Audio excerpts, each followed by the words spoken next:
अस्सलाम वालेकुम, welcome to my YouTube channel video update tech. तो कैसे हैं आप सब। अगर आप मेरे चैनल पे न्यू है तो इसको सब्सक्राइब लाजमी कीजिएगा और बेल आइकन के बटन को क्लिक कर दें ताकि आपको न्यू अपडेट मिलती रहे।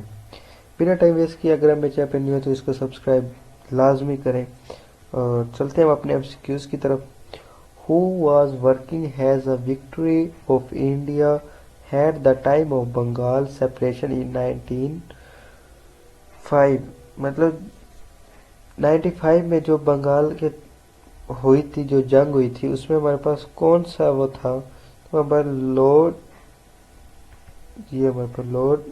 कुरेश हमारे पास उस वक्त हमारे पास था, जो विक्ट्री था, यानी आप उसको विक्ट्री कह सकते हैं। उसके बाद नेक्स्ट हमारे पास है when did the right paper document on constitutional proposal issue by the British governor.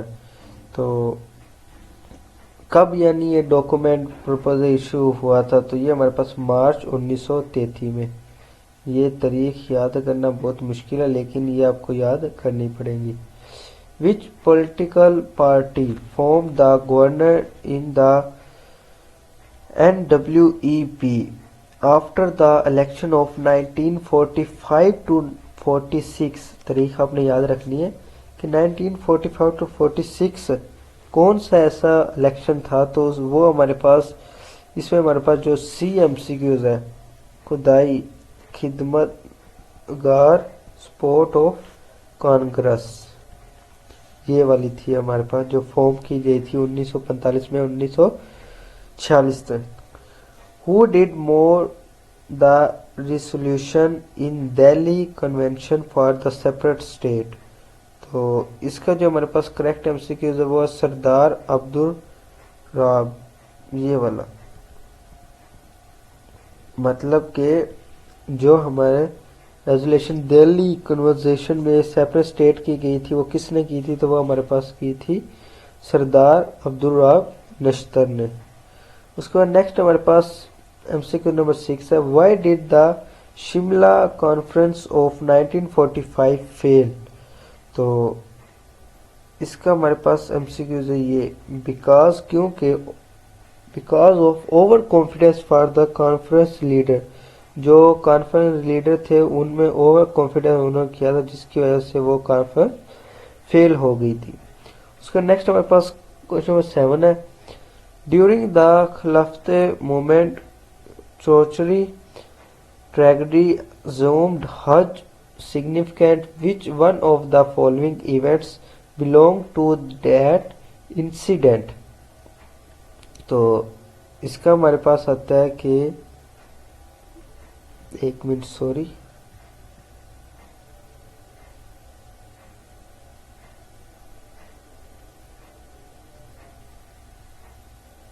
मैं आपको ये वाला MCQs पढ़ा गया, ये वाला छोड़ गया था। Why did All India Muslim League boycott the first section of the Constituent Assembly।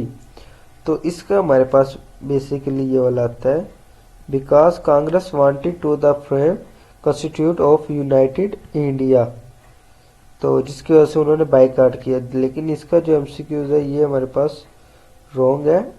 इसका हमारे पास जो करेक्ट MCQs है वो ड्यू टू कायदे आज़म वाला है कि कायदे आज़म ने डिमांड की थी है मुस्लिम सीट्स एलोकेट, तो जिसकी वजह से ये 1945 की जो कॉन्फ्रेंस थी वो फेल हो गई थी।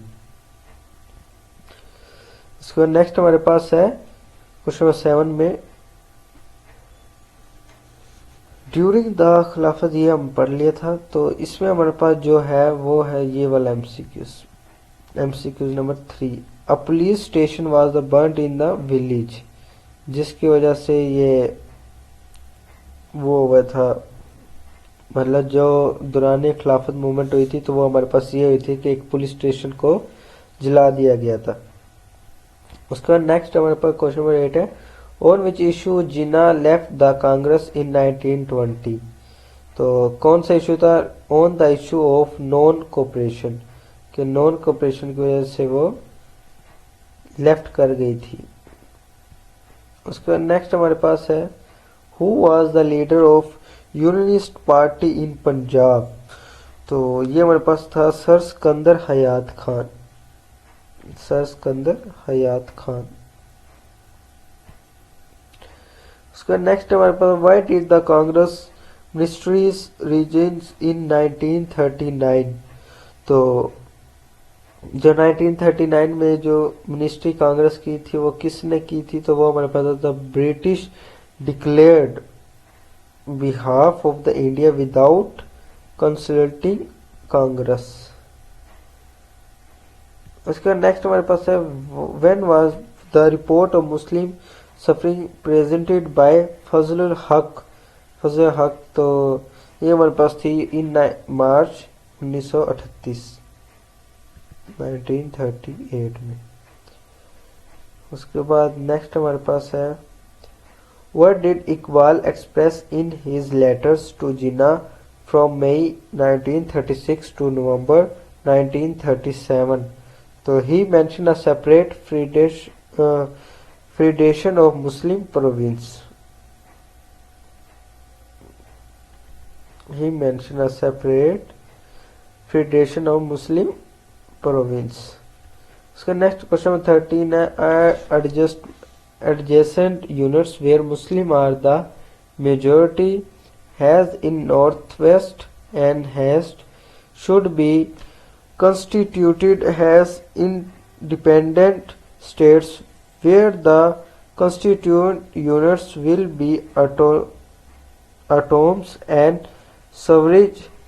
तो इसका जो हमारे पास जो करेक्ट एमसीक्यूज है वो है the Lahore resolution 1940। The Lahore resolution is 1940। उसके बाद नेक्स्ट हमारे पास एमसीक्यूज है which of the first educational step of the sir Syed Ahmed Khan took in academic sphere. तो उन्होंने बनाई थी गुलशाम स्कूल। जो बनाया था ना फर्स्ट एजुकेशन स्टेप, तो हमारे पास था गुलशाम स्कूल। उसके बाद नेक्स्ट हमारे पास when did the Indian independent. तो इंडिया का जो है वो अगस्त 1947 है उनका भी, और पाकिस्तान का भी अगस्त 1947 है, बस डेट में फर्क है। हमारा 14 अगस्त है पाकिस्तानियों का और इंडिया का 15 अगस्त है। नेक्स्ट हमारे पास है इन विच कॉन्स्टिट्यूशन डॉक्यूमेंट डेकी system was introduced in the Indian province. तो गवर्नमेंट ऑफ इंडिया एक्ट 1990 जो था ये इसके तहत। तो यहाँ पे हमारे एमसीक्यूज एंड होते हैं, और मैं आपसे यही कहना चाहूँगा कि लेक्चर आप लाजमी वॉच किया करें, क्योंकि अगर लेक्चर वॉच करेंगे तो आपका कॉन्सेप्ट ज़्यादा से ज़्यादा क्लियर होगा। अब इसके अंदर इतनी ज़्यादा डेट्स आ जाती हैं कि समझ नहीं आती बच्चों को कि अब हम क्या करें, कि डेट्स कैसे इनको याद करें।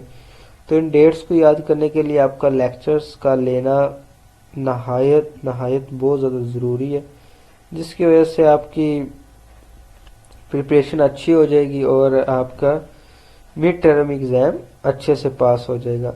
इसलिए मैं तो ये कहूँगा कि आप एमसीक्यूज लें, ज़रूर लें, लेकिन इससे पहले लेक्चर वॉच लाजमी किया करें। लेक्चर ज़्यादा से ज़्यादा 5 मिनट 7 मिनट के होते हैं, और मिड टर्म में आई थिंक 15 लेक्चर हैं या 16 हैं, सॉरी 15 या 18 हैं। तो अगर आप मैक्सिमम भी 2 घंटे या 3 घंटे आप लेक्चर लेते रहे ना लगातार, तो आपकी पाक 301 क्लियर हो जाएगी और इंशाल्लाह आपका फिर अच्छे मार्क्स आ जाएंगे। चलें, जैसे आपकी मर्जी, मिलती है इंशाल्लाह नेक्स्ट वीडियो में। टेक केयर, अल्लाह हाफिज़।